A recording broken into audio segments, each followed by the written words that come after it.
یہ مکڑی کا جالا ہے، مکڑی کا جالا ہے، اور اس دنیا کے بارے میں اللہ جل جلالہ نے جو ارشادات فرمائے ہیں وہ اس کی حقیقت سے پردہ اٹھانے کے لیے کہ یہ میرے بندے اس دنیا کی حقیقت سے پوری طرح باخبر ہو جائیں اور اپنے آپ کو بیدار کر لیں، اس کے دھوکے میں نہ پڑے، اس کی رونقوں میں نہ پڑے، اس کی بہاروں کو حقیقی نہ سمجھیں۔ حضرت علی رضی اللہ تعالی عنہ نے فرمایا کہ دنیا میں انسان سوئے ہوئے ہیں، موت کے بعد یہ جاگیں گے۔ یہ دنیا میں انسان سوئے ہوئے ہیں، موت کے بعد یہ جاگیں گے۔ ہر مرنے والا جب اسے موت کا سامنا کرنا پڑتا ہے حقیقت میں تب وہ جاگتا ہے۔ جب تک دنیا میں چہل پہل چل رہی ہے اس وقت تک یہ سویا ہوا ہے اور یہ سمجھ رہا ہے میں بیدار ہوں، حقیقت میں سویا ہوا ہے۔ اصل اس کی آنکھیں کھلیں گی موت کی لذت اور ذائقہ چکھنے کے بعد، حقیقت سے پردے تب اٹھیں گے۔ لیکن اللہ نے فرمایا یہ دنیا دھوکا ہے، ہمیں نظر نہیں آ رہا۔ اللہ نے فرمایا یہ مکڑی کا جالا ہے، ہمیں نظر نہیں آ رہا۔ میرے رب نے فرمایا کہ مچھر کے پر کے برابر بھی اس کی کوئی حیثیت نہیں ہے، مجھے نظر نہیں آ رہا۔ اللہ جل جلالہ نے فرمایا یہ دنیا ایسی ہے جیسا کہ آپ کو ایک ریگستان کا اندر چمکتی دمکتی ہوئی ریت نظر آتی ہے، پانی نہیں ہے، جبکہ دور سے یہ دیکھ رہا ہے کہ یہ پانی ہے تو وہ پانی نہیں، اصل میں اسے دھوکا ہوا ہے۔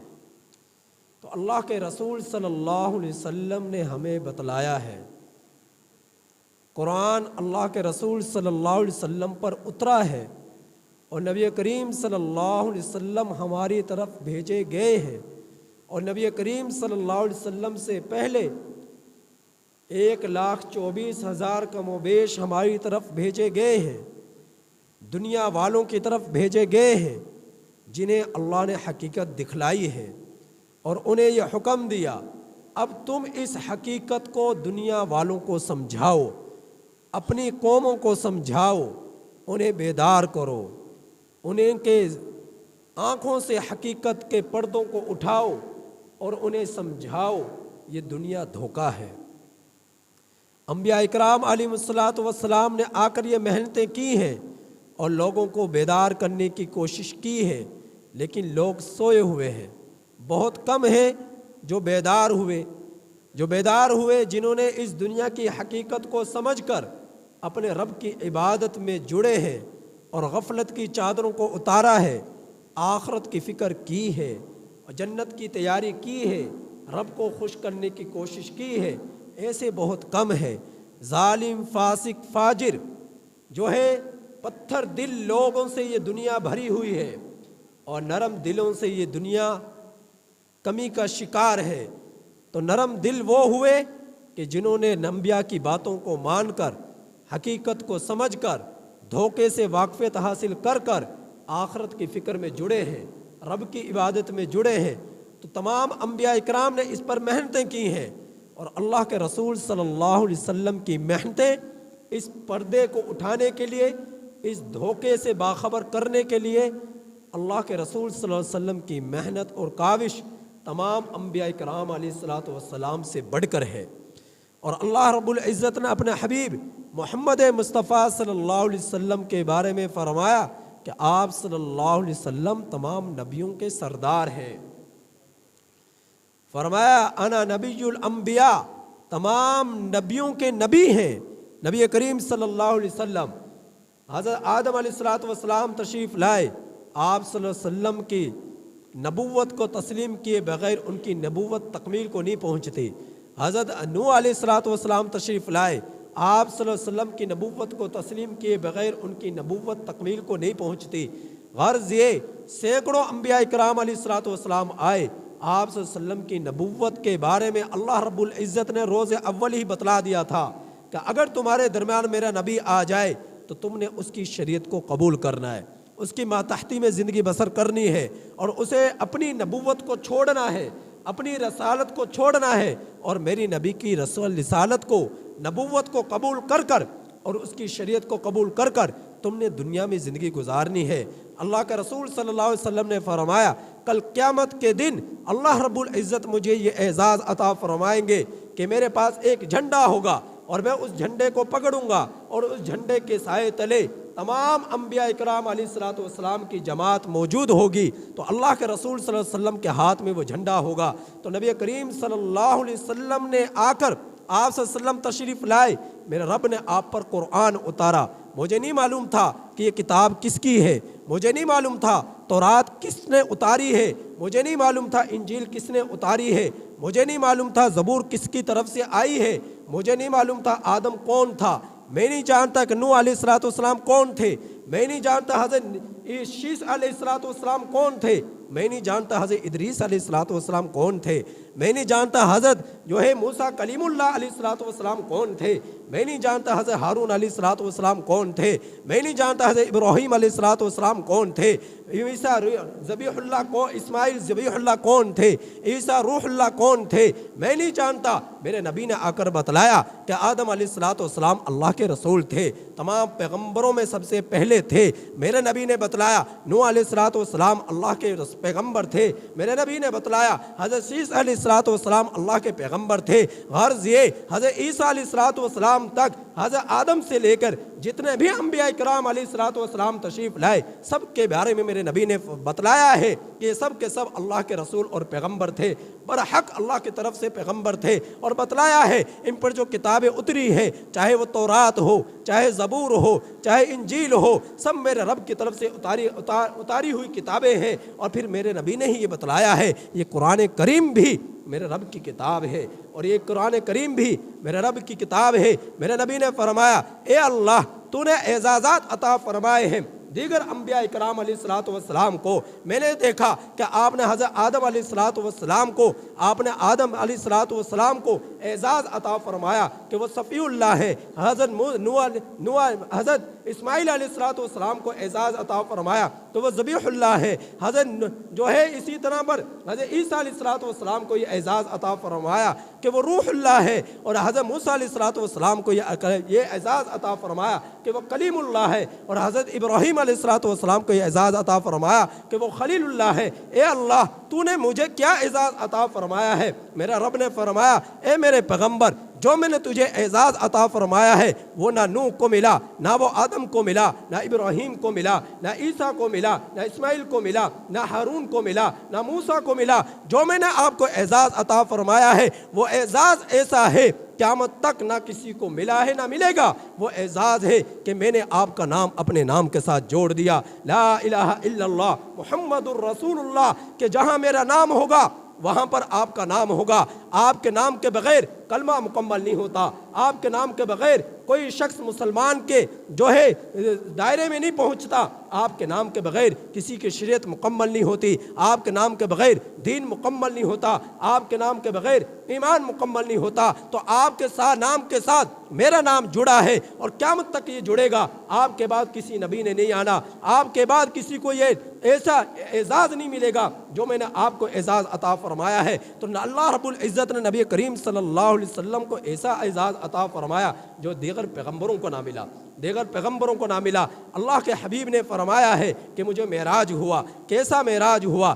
آج میں دیکھ رہا ہوں کہ یہ آسمان ہے، میں دیکھتا ہوں کہ یہ زمین ہے، میں دیکھتا ہوں کہ یہ دریاؤں کا نظام ہے، میں دیکھتا ہوں کہ یہ ہواؤں کا نظام ہے، لیکن میرے نبی نے فرمایا سب دھوکہ ہے، سب دھوکہ ہے. میرے نبی نے پھر فرمایا کہ مجھے معراج ہوئی، میرا رب مجھے لے کر گئے ہیں آسمانوں پر، میرا رب مجھے لے کر گئے ہیں آسمانوں پر، اور آسمانوں پر آج تک کوئی نہیں جا سکا سوائے حضرت عیسیٰ علیہ الصلوۃ والسلام کے، اور وہ بھی قرب قیامت تشریف لائیں گے. لیکن اللہ رب العزت نے جو اعزاز آپ کو فرمایا وہ معراج کی صورت میں عطا فرمایا. کیسا عطا فرمایا کہ اللہ رب العزت نے اپنے حبیب محمد مصطفیٰ صلی اللہ علیہ وسلم کو معراج کروائی جسم مع روح کے ساتھ، کہ اسی جسم کے ساتھ جس کے ساتھ آپ کھاتے ہیں، جس کے ساتھ آپ پیتے ہیں، جس کے ساتھ غم جڑے ہوئے، جس کے ساتھ سکھ جڑے ہوئے، جس کے ساتھ تکلیفیں جڑی ہوئی ہیں، جس کے ساتھ آپ غزوات میں جا رہے، جس کے ساتھ آپ احکامات جو ہے نافذ فرما رہے، جن کے ساتھ آپ کافروں سے لڑائیاں لڑ رہے، جن کے ساتھ آپ اللہ کے دین کی دعوت دے رہے،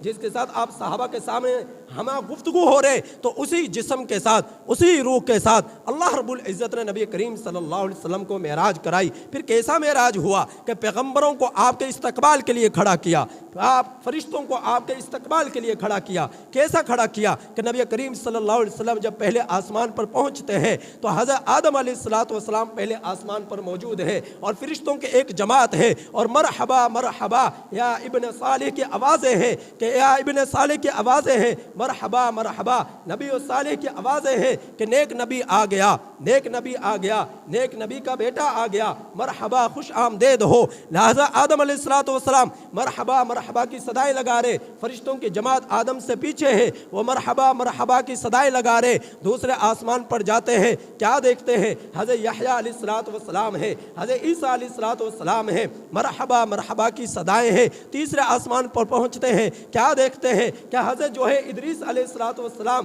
مرحبا مرحبا کی صدائیں لگا رہے ہیں. غرض یہ ساتویں آسمان پر پہنچتے ہیں. جب پہنچے تو دیکھا کہ کعبۃ اللہ کی، بیت اللہ کی، بیت معمور کے پاس پہنچتے ہیں. وہاں پر ایک دیوار ہے، دیوار کے ساتھ سہارا لگائے ہوئے ایک درویش بزرگ بیٹھے ہیں، اور اس کی داڑھی سفید ہے اور اس قدر طویل ہے کہ ناف تک پہنچتی ہے. ٹیک لگائے ہوئے، سہارا لگائے ہوئے نبی کریم صلی اللہ علیہ وسلم کو دیکھ کر وہ اٹھتے نہیں ہیں.